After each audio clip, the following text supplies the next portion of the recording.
जब व्यक्ति जीवन को खेल समझना शुरू करता है, तभी भीतर एक नई ऊर्जा जन्म लेती है। धीरे धीरे वह देखता है कि कुछ चीजें उसके हाथ में थीं, कुछ कभी नहीं थीं, और बहुत कुछ ऐसा था जिसे वह अनावश्यक रूप से उठा रहा था। इसी समझ के साथ भीतर पहला दरवाजा खुलता है, साक्षी भाव का। साक्षी बनते ही व्यक्ति सडनली देखता है कि वह अपने विचारों, भावनाओं, प्रतिक्रियाओं से अलग है। सोचें आती हैं, लेकिन अब वे हिलाती नहीं। भावनाएं उठती हैं, लेकिन अब वे डुबोती नहीं। ओशो कहते हैं, जो स्वयं को देखने लगता है वही बदलने लगता है। मन बहुत चालाक है। जैसे ही तुम उसे देखना शुरू करते हो, वह नए रूप में तुम्हें पकड़ने की कोशिश करता है। कभी वह आध्यात्मिक अहंकार बन जाता है। मैं जाग गया हूं, मैं जान गया हूं। कभी वह साधक बन जाता है। मैं ध्यान कर रहा हूं, इसलिए मैं दूसरों से अलग हूं। कभी वह पवित्रता का मुखौटा पहन लेता है। लेकिन साक्षी बन जाने के बाद तुम उसकी हर चाल को पहचानने लगते हो। तुम हंसने लगते हो, जैसे कोई बच्चा पकड़ा जाए और मुस्कुरा दे। वहीं से दूसरी यात्रा शुरू होती है, मन से परे जाने की। एक दिन अचानक एक क्षण आता है, जहां न कोई विचार है, न कोई संग्राम, न कोई इच्छा, बस मौन। और यह मौन खाली नहीं होता, ये जीवित होता है। उसमें एक गर्माहट, एक करुणा, एक प्रेम बहता है। ओशो कहते हैं, मौन कोई अनुपस्थिति नहीं, वह तो पूर्णता की उपस्थिति है।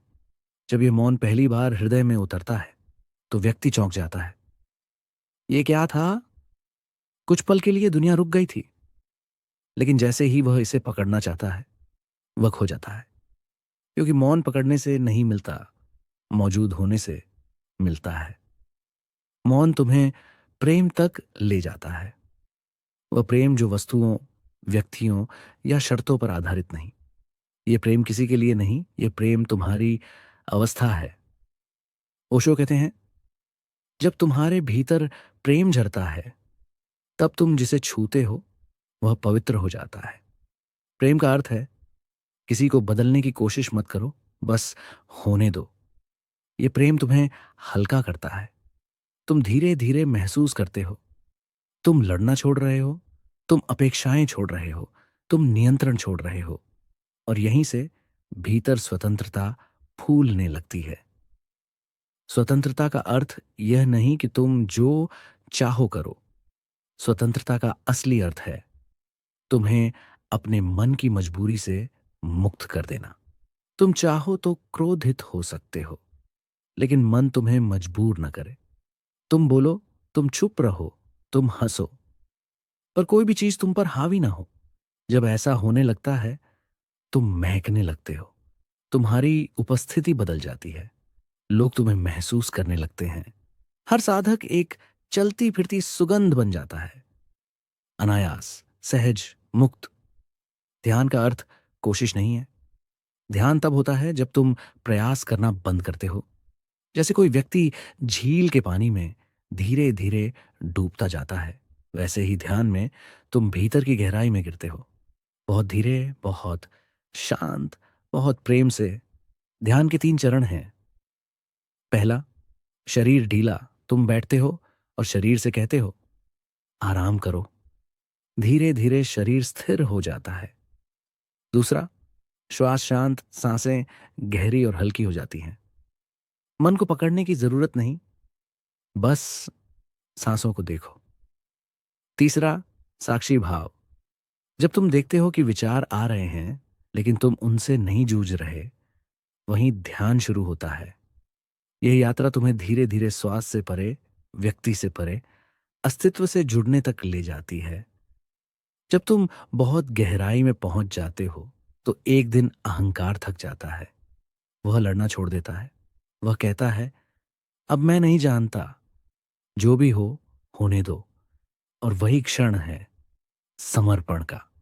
समर्पण का अर्थ हारना नहीं, समर्पण का अर्थ है, मैं अकेला नहीं हूं, मैं अस्तित्व का हिस्सा हूं। मैं उसी लय में बहूंगा। और जैसे ही ये होता है, तुम्हारा बोझ गिर जाता है। तुम हल्के हो जाते हो। जो तुम ढो रहे थे वो कभी तुम्हारा था ही नहीं। जब भीतर समर्पण होता है तो जीवन में सहजता आती है। तुम चीजों को जल्दी नहीं करते। तुम जीवन पर जोर नहीं डालते। तुम बस बहते हो। पर यह बहना बेहोशी का बहना नहीं, यह जागरूक बहना है। बहुत फर्क है। भटकना और बहना खो जाना, और खुलना, भगना और बढ़ना, और यही फर्क जीवन से अध्यात्म की ओर मोड़ता है। अब व्यक्ति के भीतर एक नई ऊर्जा जन्म लेती है, हंसी। लेकिन ये हंसी मजाक या मनोरंजन वाली नहीं। ये हंसी जीवन की अनिश्चितता देखकर आती है। तुम हंसते हो क्योंकि सब कुछ बदल रहा है, सब कुछ बह रहा है, कुछ भी स्थायी नहीं है, और यह भी बिल्कुल ठीक है। ये हंसी तुम्हें हल्का करती है, साथ ही भीतर से करुणा बहने लगती है। करुणा का अर्थ है तुम्हें समझ में आता है कि हर व्यक्ति अपने संघर्ष में है, और फिर तुम्हारा हृदय खुलने लगता है। अब तुम ध्यान करने वाले नहीं रहते, तुम ध्यान बन जाते हो। खाना ध्यान बन जाता है, चलना ध्यान बन जाता है, श्वास ध्यान बन जाती है, मौन ध्यान बन जाता है, प्रेम ध्यान बन जाता है। यहीं से साधना समाप्त होती है और साधक का जन्म होता है। अब तुम खोजने वाले नहीं, अब तुम देखने वाले हो। अंतिम चरण जागना। एक दिन अचानक भीतर एक विस्फोट होता है, बिना आवाज के, बिना चेतावनी के, बिना किसी प्रयास के। तुम देखते हो संसार वही है, पर तुम बदल चुके हो। बातें वही हैं, लोग वही हैं, मौसम वही है, लेकिन दृष्टि बदल गई है। अब तुम हर जगह एकता देखते हो, शांति देखते हो, प्रेम देखते हो। तुम्हारे भीतर जो मौन जागा है वही अब तुम्हारा घर बन जाता है। ओशो कहते हैं, जागरण का अर्थ यह नहीं कि तुम कुछ नया देखते हो। जागरण का अर्थ यह है कि अब तुम सचमुच देखना शुरू करते हो। यह है ओशो का मार्ग। खेल से सत्य तक, जीवन को खेल की तरह जीना, मन की पकड़ से मुक्त होना, मौन को खोजना, प्रेम में बह जाना, ध्यान में डूबना, अस्तित्व के सामने समर्पण, सहजता को अपनाना, और अंत में जागरण। यह यात्रा लंबी नहीं होती, बस गहरी होती है। और यह यात्रा बाहर नहीं, भीतर घटती है। जागरण के बाद जीवन वैसा नहीं रहता। तुम वह नहीं रहे जो कल थे, लेकिन दुनिया वही है। और यहीं से एक नई यात्रा शुरू होती है। जागरण कोई अंत नहीं, ये तो शुरुआत है। जगन्ना मतलब है कि अब तुम सोच की परतों से बाहर खड़े हो गए हो। जैसे कोई अंधेरे कमरे में रहने वाला अचानक बाहर आ जाए और उसे सूर्य का प्रकाश छू ले।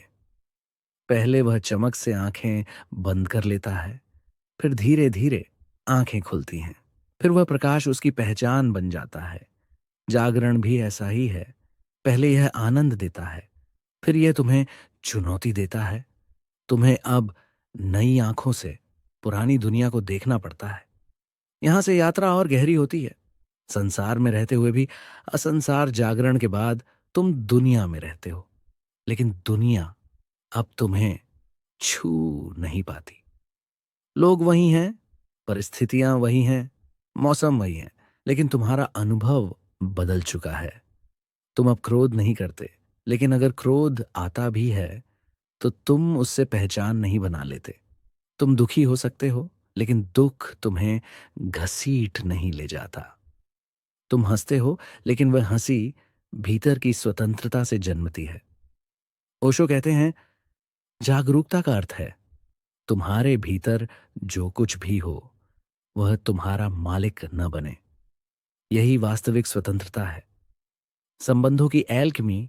जागरण के बाद संबंध बदल जाते हैं, न कि इसलिए कि तुम इच्छा रखते हो, बल्कि इसलिए कि तुम्हारी ऊर्जा बदल गई है। अब तुम दूसरों को बदलने की कोशिश नहीं करते। पहले तुम सोचते थे, वह ऐसा क्यों है, वह मेरे अनुसार क्यों नहीं चलता, वह मुझे समझता क्यों नहीं। अब तुम समझते हो, हर व्यक्ति अपने मार्ग पर है, हर व्यक्ति अपनी गति से बढ़ रहा है। तुम शांत हो जाते हो। यह शांतता दूसरों पर भी असर करती है। प्रेम अब जरूरत नहीं, उपस्थिति बन जाता है। तुम प्रेम करते हो क्योंकि प्रेम तुम्हारी प्रकृति बन गया है, न कि इसलिए कि तुम्हें किसी की जरूरत है। ओशो कहते हैं, जरूरत का प्रेम बंधन बनाता है, उपस्थिति का प्रेम मुक्ति देता है। तुम अब किसी को बांधते नहीं, न किसी से बंधते हो। यही प्रेम का उच्चतम स्वरूप है। काम, शरीर और ऊर्जा की नई समझ, जागरण के बाद तुम अपने शरीर को भी एक नए दृष्टिकोण से देखने लगते हो। शरीर दुश्मन नहीं, मंदिर है। पहले शरीर तुम्हारे लिए बोझ था, वासनाएं थीं, इच्छाएं थीं, डर था। अब शरीर तुम्हें एक साधन लगता है, एक माध्यम। तुम उसे प्यार से अपनाते हो, न उसे दबाते हो, न उसे बेकार की स्वतंत्रता देते हो। तुम उसे सम्मान देते हो। ऊर्जा का प्रवाह बदल जाता है। ध्यान से ऊर्जा भीतर उठती है। ये ऊर्जा सेक्सुअल नहीं रहती, ये रचनात्मक बन जाती है, ये करुणा बन जाती है, ये मौन बन जाती है। यही ऊर्जा ट्रांसफॉर्मेशन की बुनियाद है। पहला मौन विचारों का मौन था, लेकिन अब एक और गहराई तुम्हें बुलाती है। वह मौन ऐसा है जिसमें तुम अपने होने को महसूस करते हो। न कोई शब्द, न कोई छवि, न कोई पहचान, सिर्फ अस्तित्व की धड़कन। ये मौन तुम्हें अहंकार की हर परत को गिराने में मदद करता है। जब तुम्हारा मौन गहरा होता है तो तुम्हारी उपस्थिति लोगों को शांत कर देती है। बच्चे पास आते हैं, पक्षी तुम्हारे आसपास बैठते हैं, लोग तुमसे बातें करते हुए सहज महसूस करते हैं, क्योंकि तुम्हारे भीतर कोई तनाव नहीं। तुम्हारी ऊर्जा शांत है। तुम एक चलती फिरती दवा हो। ध्यान के बाद एक बड़े प्रश्न का सामना होता है, क्या सब पहले से तय है, या मैं अपनी नियति बनाता हूं? ओशो का उत्तर गहरा है, जिसका कोई मन नहीं उसका कोई भाग्य नहीं। जिसके भीतर मौन है, उसका वर्तमान ही सब कुछ है। करुणा कर्म को बदल देती है। जब तुम्हारे भीतर करुणा बहती है तो तुम्हारे कर्म स्वाभाविक रूप से बदल जाते हैं। तुम दर्द देना छोड़ देते हो, तुम झूठ बोलना छोड़ देते हो, तुम छल छोड़ देते हो। यह नया कर्म नए जीवन की नींव बनता है। वर्तमान क्षण ही नियति है। जो सचमुच जीता है वह भविष्य और अतीत में नहीं अटकता। उसके लिए हर क्षण एक जन्म है, एक अवसर, एक द्वार। यहीं से स्वतंत्रता जन्म लेती है। ध्यान गहरा होते होते एक क्षण आता है जहां तुम देखते हो, अब मैं नहीं कर रहा, बल्कि कुछ और कर रहा है। यही अस्तित्व है, यही ईश्वरीय ऊर्जा है, यही ब्रह्म है। समर्पण का अर्थ है, मैं कुछ नहीं हूं, सब कुछ वही है। और यह कोई उदासी नहीं, गहरी आनंद की अनुभूति है। अब तुम सिर्फ अपने विचारों के साक्षी नहीं, तुम पूरे जीवन के साक्षी बन जाते हो। तुम्हारे कार्य, तुम्हारी भावनाएं, तुम्हारे संबंध, तुम्हारी ऊर्जा, तुम्हारी उपस्थिति, सब कुछ तुम्हारी आंखों के सामने जैसे किसी फिल्म की तरह चलता है। तुम चिपके नहीं रहते, तुम मुक्त रहते हो। यही आत्मा का प्रकाश है। यह तीन चीजें जागरण का अंतिम चरण है। विचार आते हैं पर ठहरते नहीं।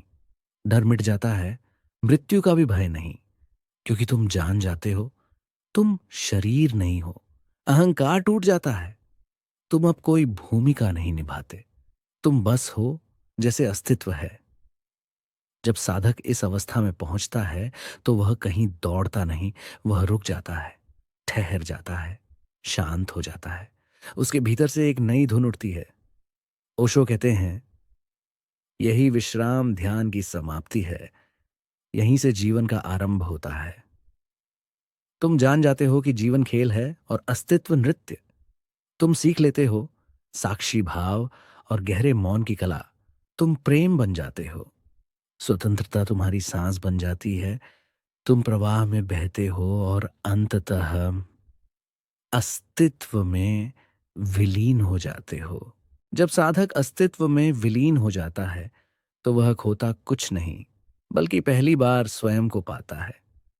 यह अवस्था बाहर से शांत दिखती है, लेकिन भीतर एक तेज, जीवित, धड़कती ऊर्जा चल रही होती है। ये ऊर्जा दिशा नहीं चाहती, ये बस बहना चाहती है और साधक उसे बहने देता है। जागरूकता की अंतिम मंजिल पर तुम्हें महसूस होता है कि तुम्हें कुछ भी अधूरा नहीं था। अधूरापन केवल मन की एक चाल थी। अब कोई खोज बाकी नहीं, कोई मंजिल नहीं, कोई प्रश्न नहीं। तुम पहली बार पूर्ण होते हो। ओशो कहते हैं, पूर्णता की पहचान यह है कि खोज रुक जाती है और आनंद अपने आप बहने लगता है। ये आनंद कारण से पैदा नहीं होता, ये तो अस्तित्व से रिश्ता है। जैसे मिट्टी से खुशबू, जैसे फूल से रंग, जैसे नदियों से संगीत। जीवन अब बोझ नहीं, उत्सव बन जाता है। जागरूकता की परिपक्वता के बाद तुम्हें पता चलता है, जीवन किसी गंभीर दायित्व के लिए नहीं है, जीवन उत्सव है। पहले तुम काम करते थे, अब तुम नृत्य करते हो। पहले तुम जिम्मेदारियों को ढोते थे, अब वही जिम्मेदारियां तुम्हारे भीतर से स्वाभाविक रूप से उठती हैं। तुम्हें कुछ करना नहीं पड़ता, चीजें होती हैं। तुम्हारा होना ही तुम्हारा कर्म बन जाता है। भीतर की शांति अब बाहर भी फैलती है। एक गहरा परिवर्तन ये होता है कि तुम सिर्फ भीतर शांत नहीं रहते, तुम्हारी उपस्थिति भी दूसरों को शांत करने लगती है। लोग तुमसे बातें करते करते अचानक धीमे हो जाते हैं। किसी का दर्द तुम्हारे पास आकर हल्का महसूस होता है। तुम्हारे आसपास तनाव टिक नहीं पाता।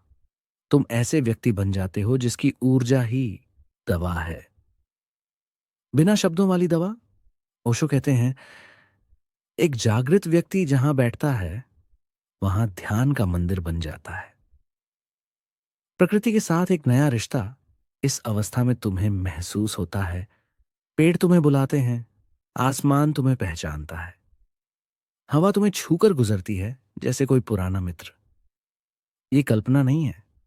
जब मन शांत होता है तो तुम्हारी संवेदनाएं बढ़ जाती हैं। तुम एक पत्ता गिरने की आवाज सुन सकते हो, एक फूल का खिलना महसूस कर सकते हो, एक पक्षी की आंखों में छिपी भाषा जान सकते हो। अस्तित्व की हर चीज जीवित लगती है। जागरण का अंतिम उपहार है मृत्यु से मुक्ति। अब मृत्यु तुम्हें डराती नहीं। मृत्यु अब एक अंत नहीं, एक परिवर्तन लगती है। तुम समझ जाते हो, जैसे नींद रात का विश्राम है, वैसे ही मृत्यु जीवन का विश्राम है। और जो मृत्यु को समझ लेता है, जीवन को पहली बार जीता है। तुम हर पल संपूर्ण जीते हो क्योंकि तुम्हें पता है कुछ खोने के लिए बचा ही नहीं। अहंकार पूरी तरह टूटता है। इस अंतिम अवस्था में अहंकार की जड़ें भी गिरने लगती हैं। तुम्हें न श्रेष्ठ होना है, न विशेष। तुम बस होना चाहते हो। तुम्हें कोई पहचान नहीं चाहिए क्योंकि पहचानें ही कैद बन जाती हैं। अब तुम न भक्त हो, न ज्ञानी, न साधक, न गुरु। तुम सिर्फ हो। और यही होने में सबसे अद्भुत स्वतंत्रता छुपी होती है। मौन अब केवल भीतर नहीं, जीवन में उतर आता है। अब मौन केवल ध्यान में नहीं, हर क्रिया में उतर आता है। खाना मौन है, चलना मौन है, बोलना मौन है, काम करना मौन है, हंसना भी मौन है। यह मौन ऐसा नहीं जिसमें आवाज ना हो, बल्कि ऐसा मौन जिसमें मन ना हो। इस मौन में तुम्हारे हर कार्य से एक संगीत बहता है। प्रेम का अंतिम स्वरूप दया नहीं, करुणा। अब प्रेम किसी पर नहीं बहता, सब पर बहता है। जैसे सूर्य सब पर प्रकाश गिराता है, जैसे हवा सबको छूती है। यह प्रेम अपेक्षाओं से मुक्त है। यह प्रेम किसी को पकड़ता नहीं, यह प्रेम किसी पर दावा नहीं करता। ओशो कहते हैं, जब प्रेम करुणा बन जाता है तो वह अस्तित्व की भाषा बन जाता है। जागरण के अंतिम चरण में तुम्हारा प्रेम दया नहीं, करुणा बन जाता है। और करुणा में श्रेष्ठता नहीं होती, समानता होती है। जीवन अब नदी की तरह बहता है। अब तुम्हारी कोई निजी इच्छाएं नहीं बचती। तुम वर्तमान में बहते हो। जो आता है उसे स्वीकार करते हो, जो जाता है उसे जाने देते हो। ये भाव तुम्हें अनंत शांति देता है। तुम भविष्य की योजना नहीं बनाते, लेकिन भविष्य तुम्हारा प्रतिध्वनि बन जाता है, क्योंकि तुम संघर्ष नहीं कर रहे, तुम अस्तित्व के साथ बह रहे हो। इस अवस्था में साधक का अंतिम अनुभव है, मैं कुछ नहीं हूं, मैं कोई नहीं हूं, मैं केवल एक द्वार हूं जिससे अस्तित्व बह रहा है। यही समर्पण है, यही ईश्वर है, यही अद्वैत है। और यह कोई उदासी नहीं, ये सबसे गहरी परमानंद की अनुभूति है।